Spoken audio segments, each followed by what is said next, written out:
campus has developed amazingly over the years.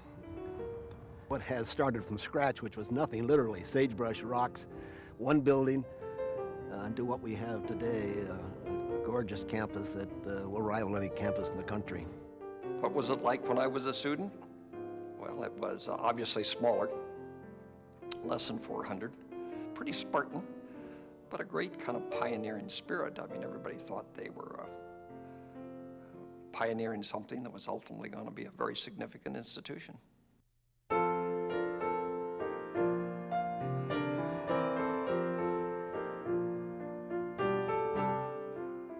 Claremont McKenna College has benefited from a forward-looking Jack Stark for 46 of its 53 years.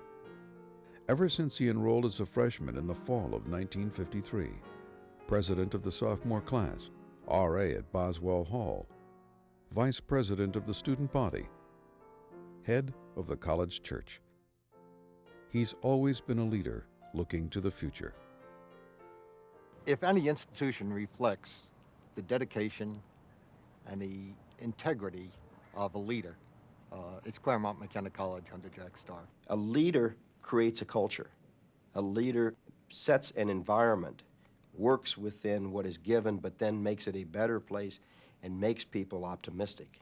And that's what I believe has happened at CMC. And he has had great vision for this college and is a very persuasive individual. And the combination of those two things has just done great things for the college and all the people who are a part of it. Jack is a person who is full of imagination and tremendous energy for the ideas that he wants to put in place.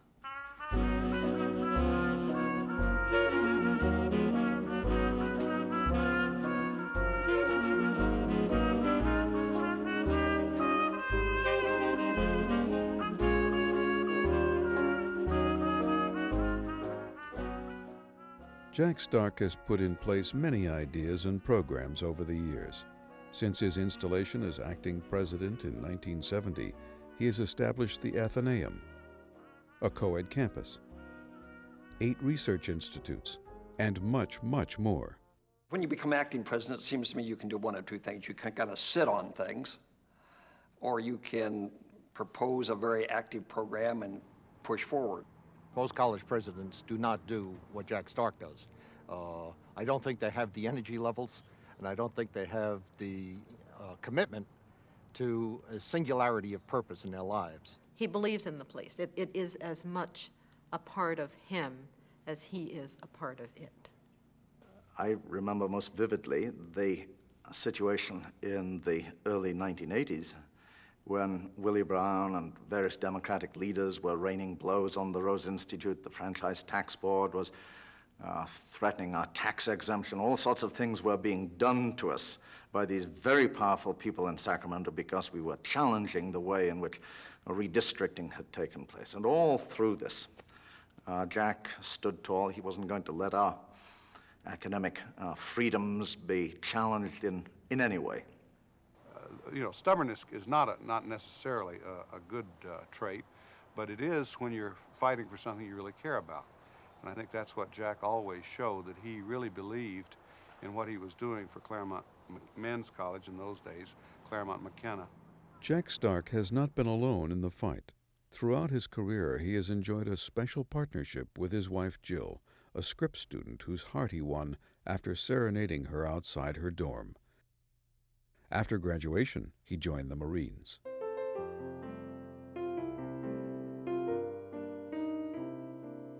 And about a week before we were supposed to get married, Jack talked to his Marine sergeant, who told him, if the Marine Corps had wanted you to have a wife, they'd have issued you one. No, you can't take leave.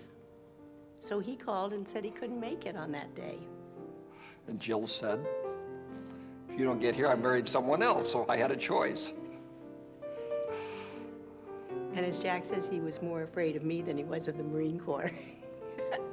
And 3 years later, I was getting out of the Marine Corps, and by that time I had a wife and a child, and I was up here arranging to have transcripts sent to an MBA program somewhere, and ran into George Benson and Pete Welsh, and they offered me an opportunity to come back here. So it was all very much by accident.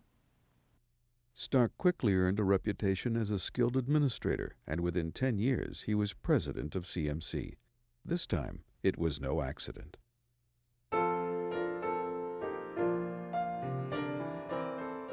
You really can't look at the college presidency at this institution during this period as a one-man job.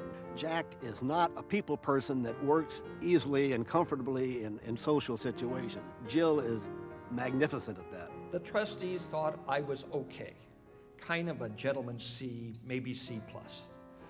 But they thought Jill was terrific, a clear-cut A+. So they figured, well, you know, we've had this risk of an outside candidate before. I think they thought that Jill could pull me through, so they made the appointment. They were, of course, correct. But you remember, S is not S of X bar, is it? And estimate the parameters, then we can answer SJ's question about how much spread do I have here. To what does he owe this unique achievement?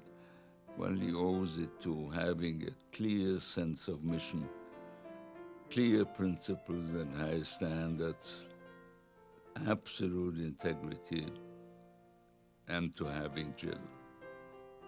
I was 20 and when I got married, and Jack was around 23, and we just sort of grew up together. And I guess that doesn't work for some people, but it certainly did work for us. I mean, now we think quite a bit alike, I think. Do we? Oh, sure. Spoken like a true husband. Jack and Jill, I think, are just part and parcel of what CMC is all about. They are just the community of CMC. They're the heart of CMC. It's going to be interesting. I know that the college will continue to have quality and all of that, but they are a part of its history. They help to make it what it is. Well, there's one example. Together, they established the Athenaeum, fulfilling a dream of CMC founder Donald McKenna. Now, it is one of the most distinctive features of the college.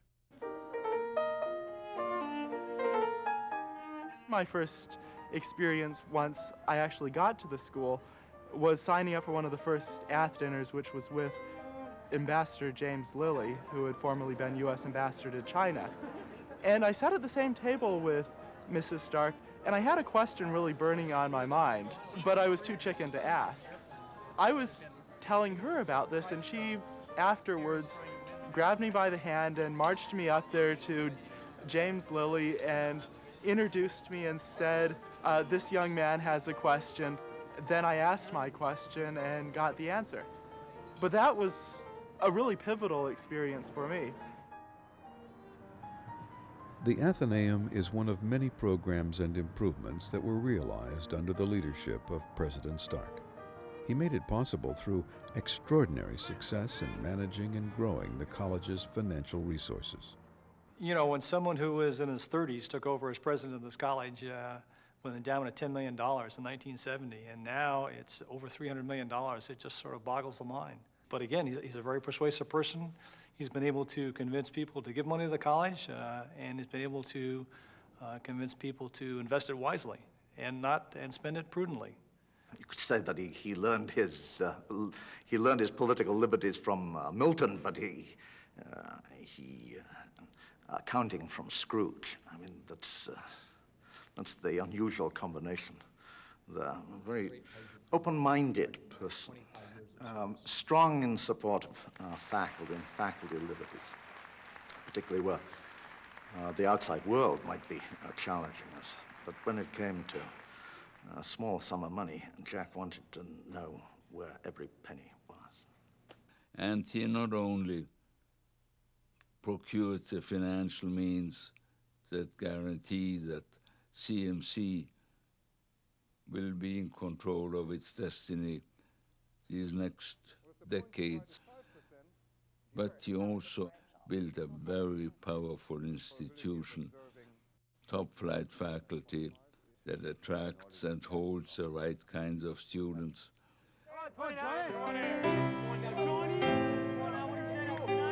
Jack Stark God bless him, has done more for that school. He's just been absolutely fantastic what he's been able to accomplish. This place has been taken from its early years by Jack and Jill to a position of prominence, and now is poised to build on that, to achieve heights that, we perhaps can't even imagine completely yet. What you have is absolute dedication. This college has, in fact, been Jack's life, and he has imbued it with a spirit, and a spirit that goes on, hopefully, for a long time after Jack has left. I think there's a very strong sense of optimism that CMC hasn't somehow made it or topped out, that it is aggressively continuing to get better and looking to the future with great optimism. There's a very strong sense of optimism at this place.